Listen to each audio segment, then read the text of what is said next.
9 minutos en todo el país, seguimos dando una vuelta por el universo, la vuelta por el mundo de las noticias y de la música, hasta las 10 de la mañana en Vorterix Mar del Plata. Bueno, momento de recibir invitados, tenemos uno en el piso y el otro va a salir por Zoom. El que está en el piso, la verdad que es un colega y alguien que estimo mucho, porque la verdad que siempre tenemos lindos encuentros. Y él creo que también se siente muy cómodo cada vez que viene al programa. Hacía mucho, creo que no conoce la nave de Vorterix, me estaba diciendo ahora cuando lo fui a recibir en la puerta.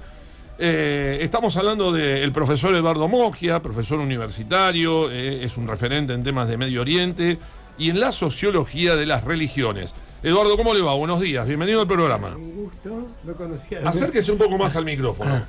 Ahí está. Un gusto estar con ustedes. Bueno, no conocía la nueva casa. ¿Le gusta la nueva casa? Es espectacular. ¿No se siente como en una nave? ¿No estamos como en Volver al Futuro? De verdad, es una nave espacial esta.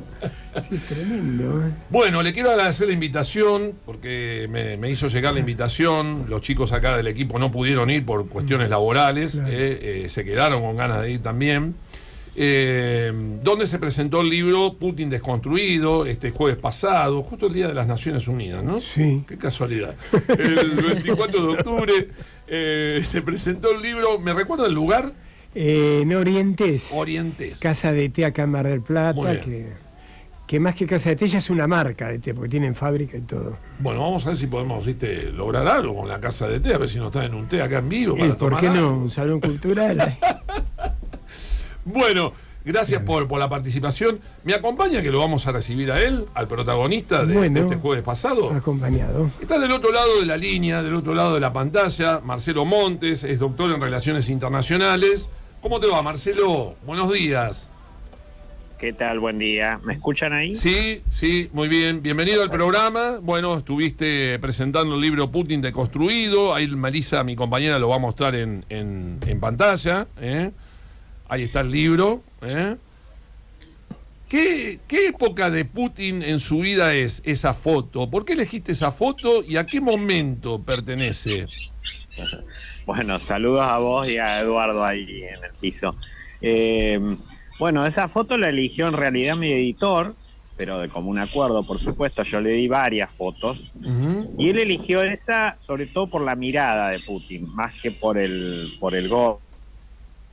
Naval, digamos. Esa foto generalmente Putin usa esa vestimenta en los desfiles navales, el Día de la Marina, generalmente en San Petersburgo, o en el Mar Báltico, depende, pero generalmente en las ceremonias navales por el Día de la Marina de Rusia, cuando él tiene que ver desfilar a la flota naval, o la del Báltico, o bueno, la flota del norte, digamos, ¿no? Bien.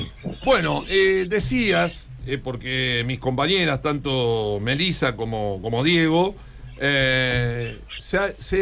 estaban un poco curiosos por saber el nombre del libro, por qué Putin Deconstruido, pero si bien ese es el título que encabeza el libro, vos en otro capítulo ponés que hay que deconstruir a Rusia para entender a Putin. ¿Hay que deconstruir a Rusia primero para poder deconstruir posteriormente a Putin?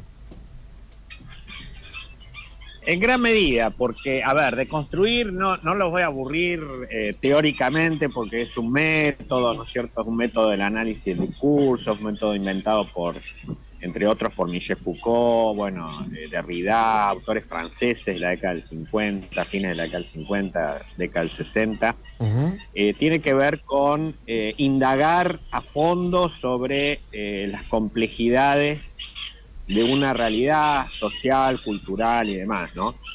Precisamente yo creo que para entender a Putin primero hay que entender a Rusia, y entendiendo a Putin también se logra entender a Rusia, digamos, ¿no? Porque hay mucha simbiosis entre ambos, hay mucha identidad entre ambos, hay mucha identificación en todo caso, fundamentalmente a partir de la comprensión de la identidad rusa, las complejidades de la identidad rusa, ¿no? Una cultura milenaria que además es muy humanista, porque han sufrido de todo los rusos, Marcelo. han sufrido, han oscilado en distintas emociones, son muy pasionales. Hay algunas relaciones entre los argentinos y los rusos, aunque parezca mentira por las distancias y demás, pero no somos tan diferentes. Lo que ocurre que, bueno, insisto, es una cultura milenaria, es un país gigantesco, bueno, hay por supuesto también hay diferencias, ¿no? ¿Qué mirada tiene él de la historia rusa? Porque justamente hablaste un poco de la historia, digo, ¿qué mirada tiene de los tipos que hicieron grandes momentos, para bien o para mal, porque hay algunos que por ahí pueden estar de acuerdo, otros no? Digo, pero ¿qué mirada tiene sobre Lenin, por ejemplo, que es uno de los líderes intelectuales, ¿no?, de la Revolución Rusa, de Stalin, de Gorbachev, de Yeltsin? ¿Qué mirada tiene de estos personajes? ¿Los registra es difícil, o los...? Es difícil, sobre todo cuando se habla de las influencias. Sí. Es difícil cuando se habla de Putin ver las influencias de Putin, ¿no? ¿Quién lo influye más o menos? Eso por el lado de las influencias ideológicas, intelectuales y demás. Y por el lado de las figuras, lo mismo. Es decir, de cada uno de los que vos nombraste va a decir o va a reconocer aspectos positivos y otros negativos. Por ejemplo, Lenin, él recoge que, bueno, fue fundador del Estado soviético, que fue una fase muy importante de la vida o de la historia rusa, pero lo ha criticado discursivamente, sobre todo con la creación de la República Socialista Soviética de Ucrania, por ejemplo, ¿no? Lo mismo va a pasar con Stalin, por supuesto, no va a admitir la criminalidad de Stalin, pero va a reconocer que Stalin defendió a Rusia y a toda la Unión Soviética en realidad durante la Segunda Guerra Mundial. Y de Gorbachev va a decir lo mismo.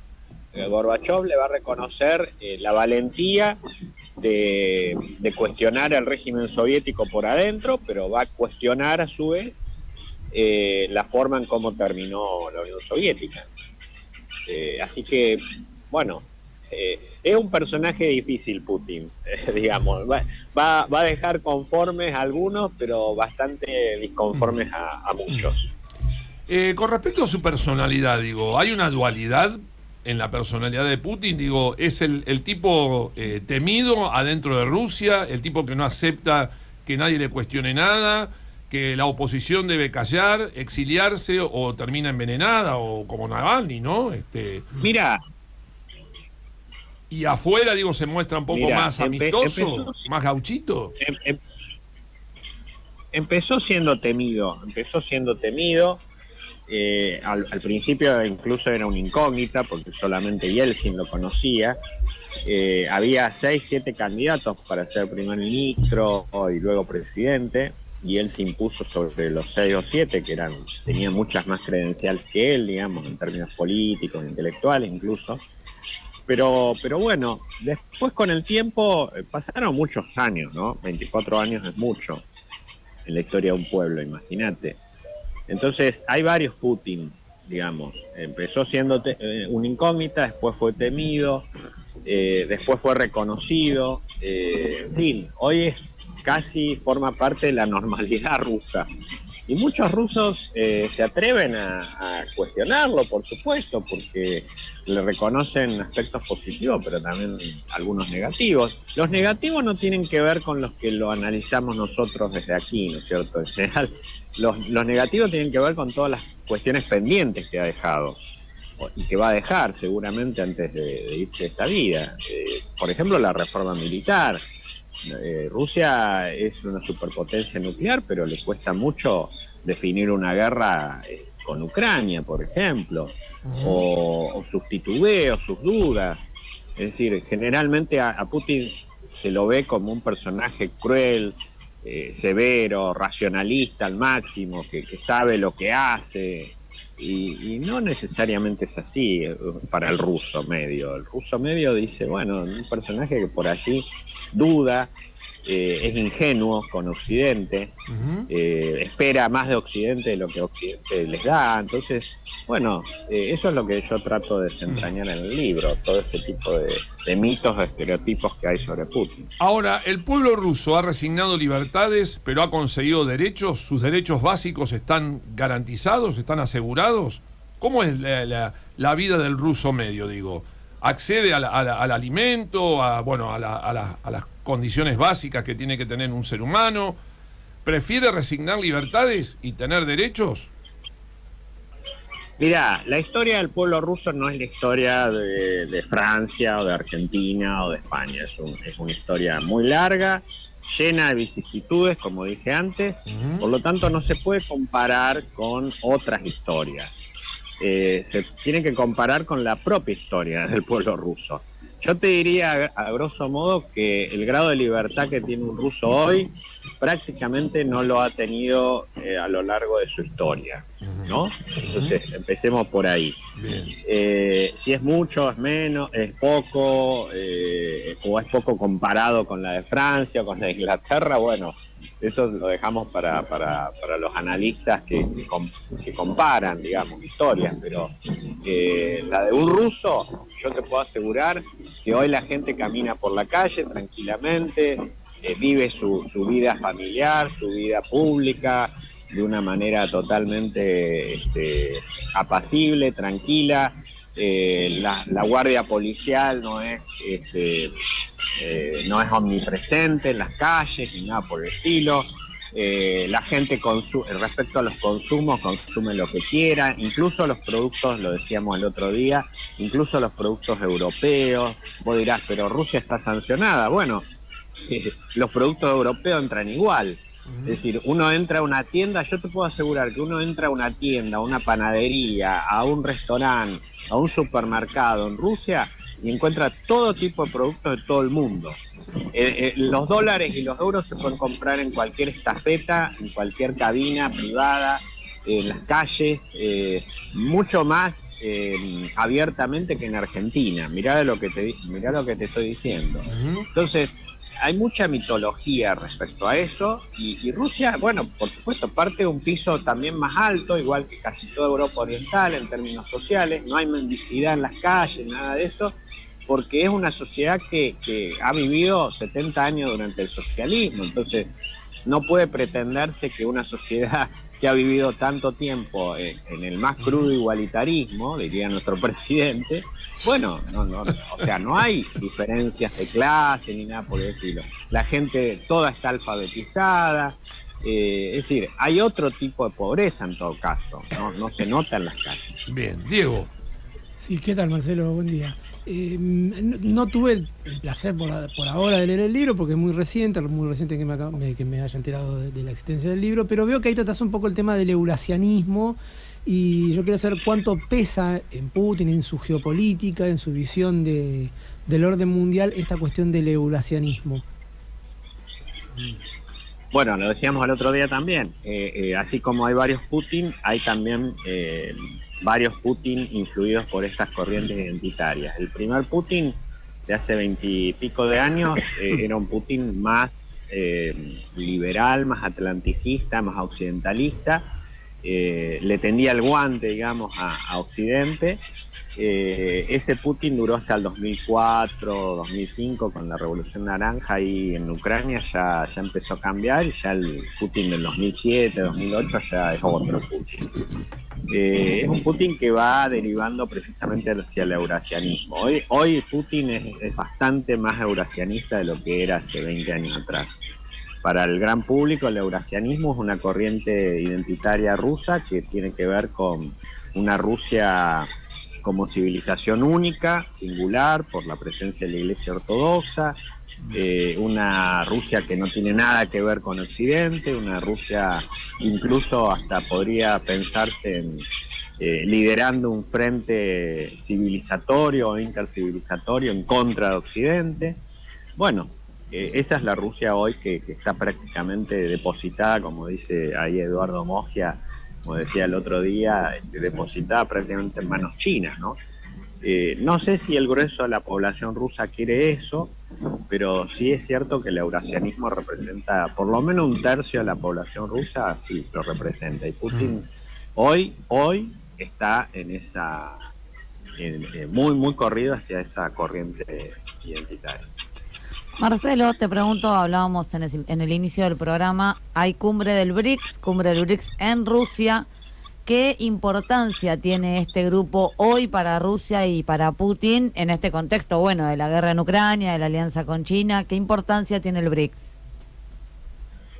Para el ruso medio, bastante más indiferencia a la que nosotros pensamos, ¿no? Es decir, mientras para el ruso medio Putin plantee líneas rojas respecto a lo externo, es decir, sobre todo a las potencias occidentales, está todo bien. Si es con BRICS, sin BRICS, lo que sea, está bien, digamos. Pero el BRICS como tal le importa solo a Putin y a la élite rusa.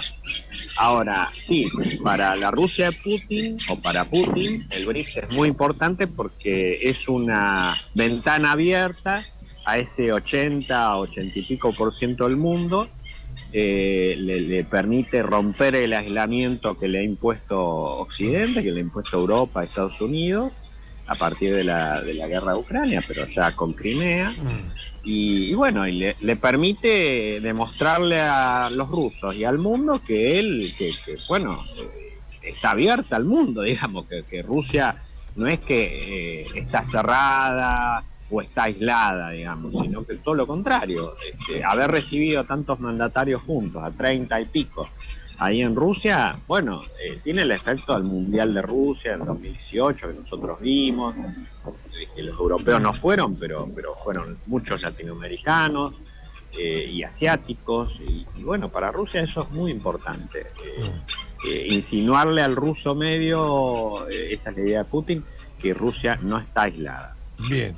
Te va a saludar Eduardo Mogia y después yo te hago la pregunta final, ¿sí? Lo puedes saludar, ¿eh? ¿Qué tal, Marcelo? ¿Cómo estás?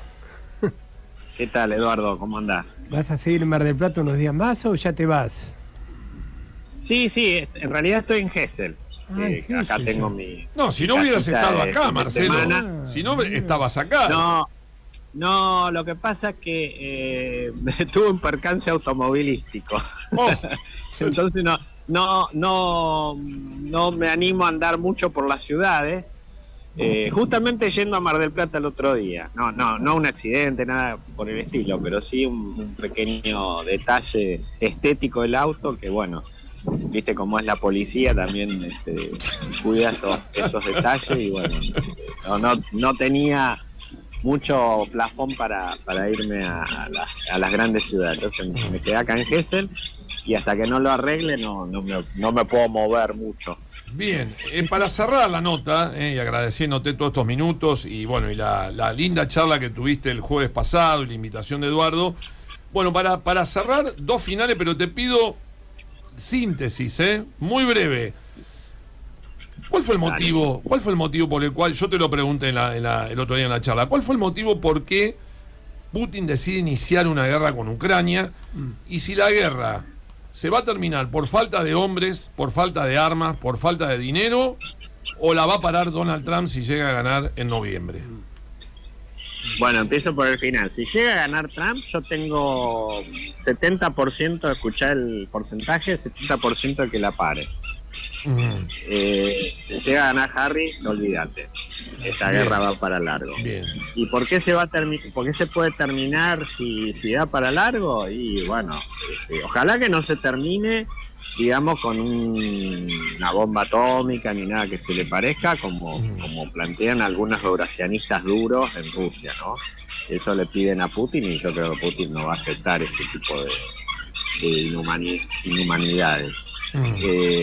Ahora, no veo otra forma que se termine, salvo por desgaste evidente de las fuerzas ucranianas, digamos. Se espera una ofensiva el año que viene de Ucrania, si es que gana Harris.